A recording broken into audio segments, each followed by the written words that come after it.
Anteriormente exploramos los primeros pasos de Benito Mussolini en la política italiana, desde su militancia en el Partido Socialista hasta su ruptura con la izquierda tradicional. Su trayectoria lo llevó a convertirse en líder del ala más radical de la Unión Sindical Italiana. Fue en ese cruce de caminos donde el nacionalismo revolucionario se mezclaba con el sindicalismo de combate, donde nació un nuevo movimiento, los Fasci Italiani di Combattimento.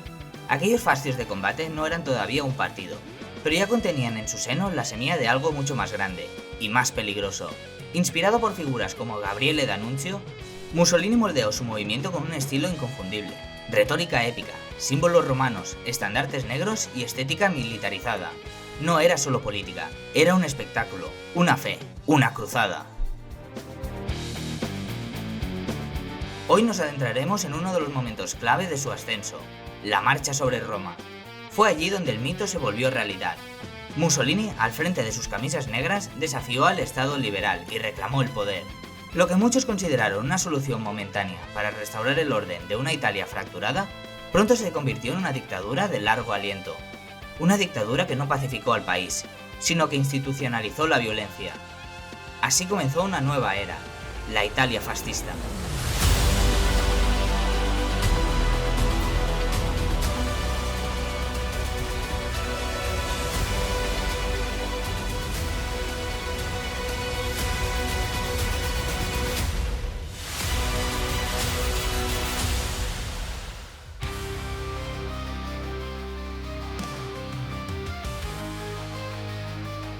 A comienzos de la década de 1920, Italia era un país fracturado, atrapado en una encrucijada histórica que combinaba el desgaste de la Primera Guerra Mundial con una democracia liberal tambaleante y sin rumbo. La posguerra no trajo la paz, sino el caos. La nación estaba asediada por huelgas obreras, ocupaciones de fábricas, enfrentamientos ideológicos y un profundo malestar social alimentado por la inflación, el desempleo y la frustración de los soldados desmovilizados, que no encontraban su lugar en la Italia por la que habían combatido.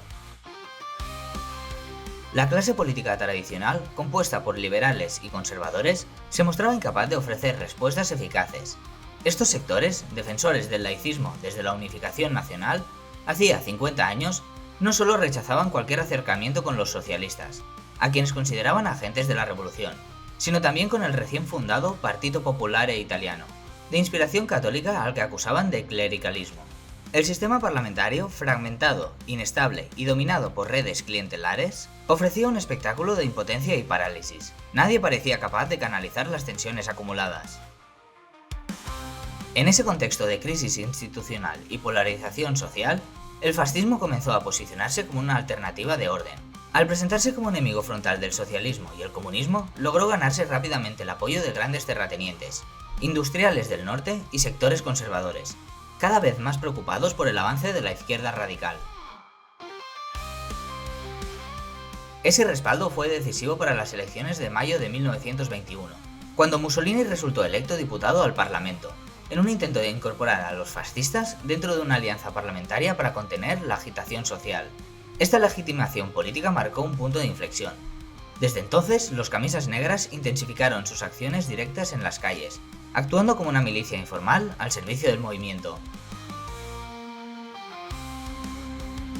Convertidos en el brazo armado del fascismo, los camisas negras fueron protagonistas del escuadrismo, término derivado de las escuadras de acción, que organizaban ataques físicos y verbales contra sus adversarios. Las víctimas eran, en su mayoría, militantes socialistas, comunistas, dirigentes sindicales, concejales e incluso campesinos afiliados a las ligas agrarias.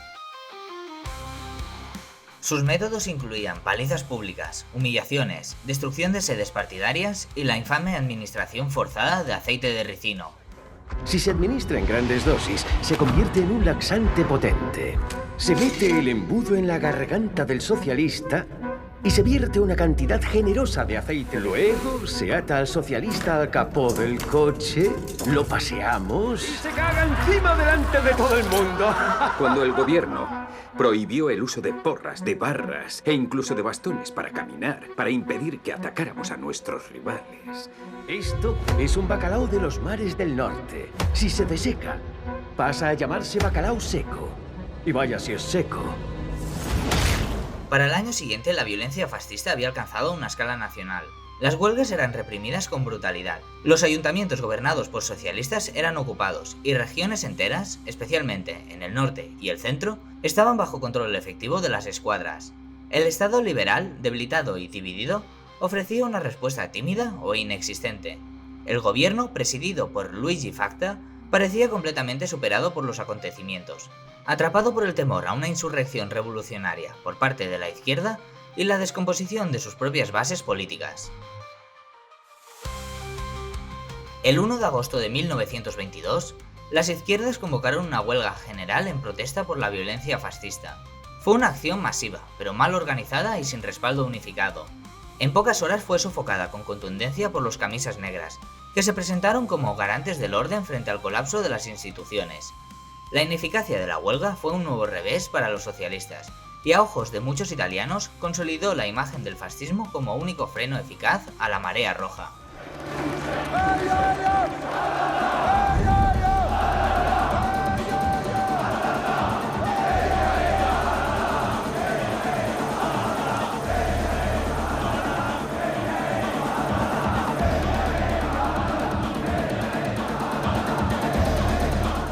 Poco después, en septiembre, las escuadras fascistas ocuparon violentamente varios municipios claves, entre ellos la estratégica Civitavecchia, un puerto esencial para acceder a Roma desde el mar. Estas acciones, ejecutadas sin resistencia significativa, sirvieron como ensayo general y como señal del debilitamiento del Estado liberal. Estos hechos marcaron el inicio de lo que Mussolini llamaría la Revolución Fascista, un proceso mediante el cual aspiraba a conquistar el poder por la vía de los hechos, apoyado por sectores conservadores, industriales, militares y miembros de la monarquía. Todos ellos creían, o querían creer, que podrían controlarlo una vez en el gobierno. El 24 de octubre de 1922, en Nápoles, Mussolini reunió a 40.000 camisas negras. Ante una multitud enardecida, proclamó públicamente el derecho del fascismo a gobernar Italia. Fue su desafío más directo al Estado. Solo somos una turba, y al primer tiro, ¡puf!, colapsaremos como un castillo de naipes. No se debe disparar. Y fue en ese clima explosivo cuando Mussolini decidió dar el golpe definitivo. En octubre de 1922, ordenó la movilización general del Partido Nacional Fascista. Los camisas negras se concentraron en distintas ciudades para realizar demostraciones de fuerza coordinadas. El objetivo era claro: marchar sobre Roma y forzar al rey a entregarles el poder. De no hacerlo, amenazaban con una guerra civil total, brutal y destructiva, que solo podía tener dos desenlaces: la victoria del fascismo o la aniquilación del país. Según la visión de Mussolini, ninguna Italia merecía sobrevivir si no era bajo su liderazgo y su nueva concepción de la nación. Todo en el Estado, nada fuera del Estado, nada contra el Estado. Con esta consigna, el fascismo delineaba un modelo de poder absoluto, donde el individuo quedaba subsumido al aparato estatal. Un totalitarismo que, en su lógica de control total, no difería en esencia del planteado por los regímenes comunistas que los socialistas más radicales y violentos pretendían instaurar. En ambos casos, el Estado lo era todo. La ideología, la ley; la disidencia, traición. El 22 de octubre comenzó la conocida como Marcha sobre Roma. Ese día llovía intensamente en Nápoles. Bajo un cielo plomizo, miles de camisas negras esperaban empapados una señal de su líder. Entonces, Mussolini pronunció una frase que se volvería histórica. Llueve en Nápoles, en Roma brilla el sol. Sin duda el ejército nos despedazará. Es un plan ridículo, lo sé. ¿De quién es la victoria? ¿De quién es la victoria? Soy contrario al suicidio. No lo saben, pero es una farsa. Marchar, levantarse, estamos locos. ¡A Roma! Esa sentencia, cargada de simbolismo, despertó a las columnas fascistas, que avanzaron en trenes, camiones y a pie hacia la capital. Era el punto de no retorno. Era su Rubicón.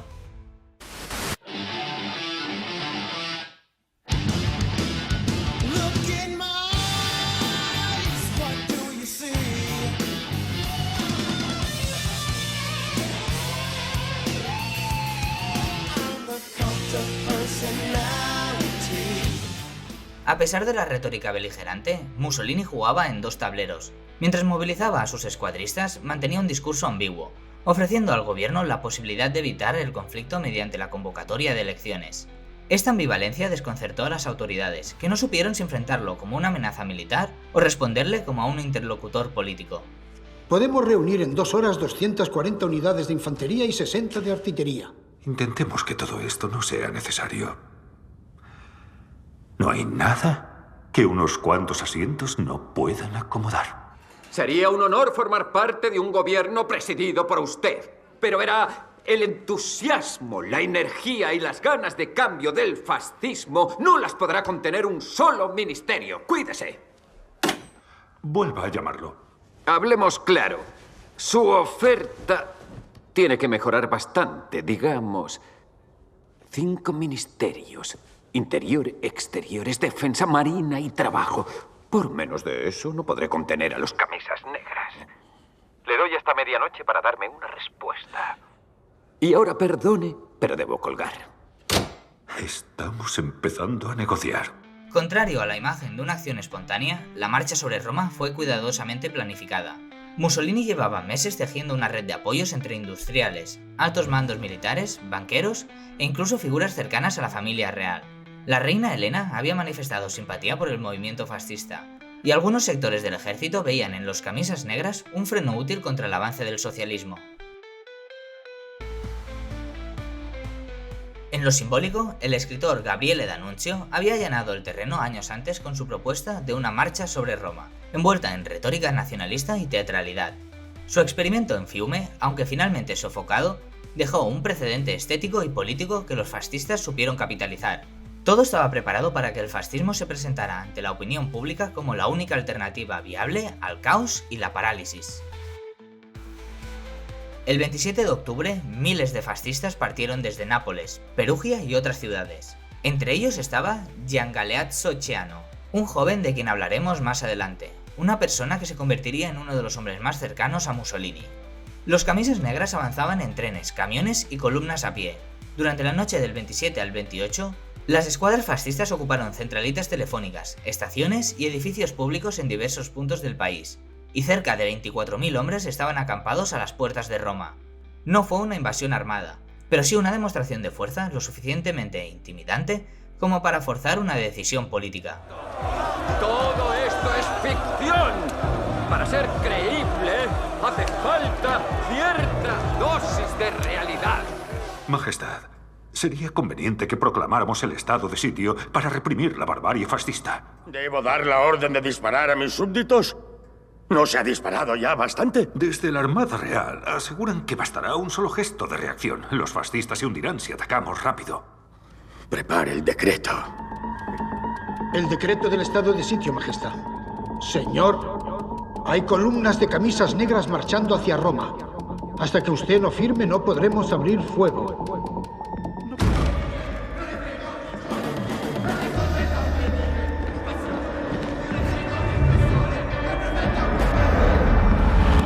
Tu fais quoi encore debout? Je travaille.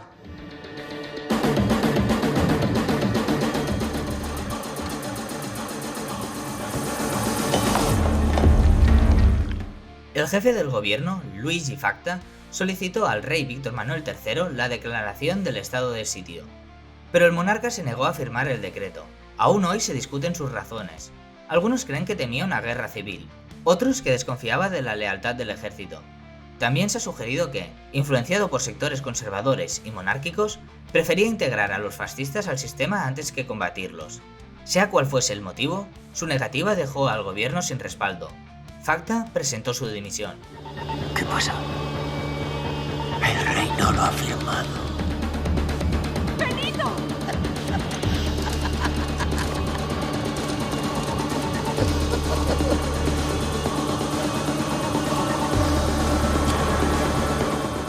Hemos ganado.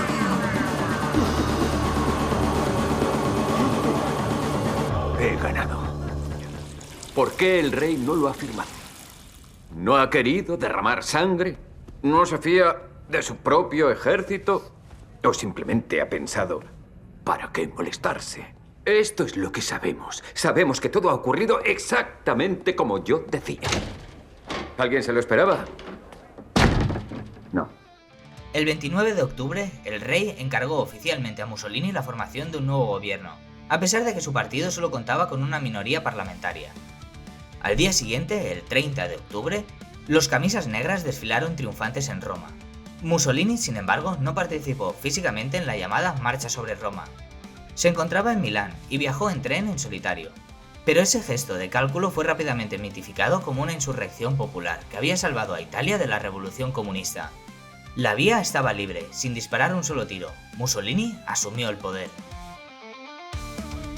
El 31 de octubre presentó al rey la lista de su gabinete.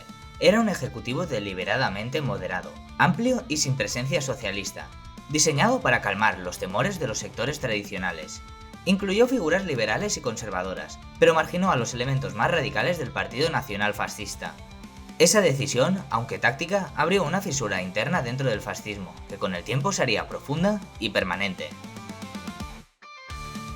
Pese a las concesiones formales, Mussolini se aseguró el control real del aparato estatal. Se reservó las carteras clave, Interior, Exteriores y la presidencia del Consejo de Ministros. Desde esos puestos comenzaría a pilotar la transformación de la monarquía parlamentaria en un régimen personalista. Su ambición era clara, forjar una nueva Roma que, desde el corazón de Italia, volviera a iluminar al mundo. Esa mañana, Roma amaneció cubierta de camisas negras desfilando entre vítores. En los balcones ondeaban banderas tricolores. Se hablaba de orden, de patria, de renacimiento. Había comenzado una nueva era. La dictadura aún no se había formalizado, el parlamento seguía en pie, y el rey conservaba su papel constitucional, pero el alma de la democracia italiana ya había sido violentamente exorcizada. El Estado liberal había cedido sin resistencia ante un movimiento que había hecho de la violencia, la propaganda y el mito sus herramientas fundamentales de poder.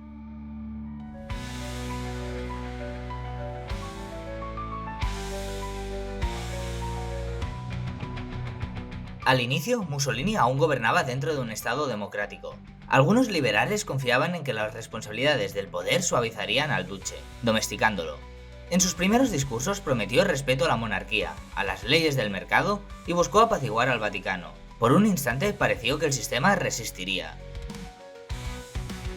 Pero fue solo una ilusión. Apenas 15 días después de su llegada al poder, Mussolini solicitó al Parlamento poderes especiales por un año con el pretexto de reformar el Estado. Lo hizo en un discurso arrogante, cargado de imágenes apocalípticas y amenazas veladas. Su ascenso contaba además con el respaldo tácito del gobierno británico, interesado en preservar la estabilidad en el Mediterráneo. El 16 de noviembre, Mussolini obtuvo el voto de confianza en la Cámara de Diputados, con 316 votos a favor, 116 en contra y 7 abstenciones. En su primer discurso oficial, conocido como el Discorso del Bivacco, lanzó un mensaje inequívoco. He rechazado la posibilidad de vencer totalmente, y podía hacerlo. Me impuse límites. Me dije que la mejor sabiduría es la que no se abandona tras la victoria.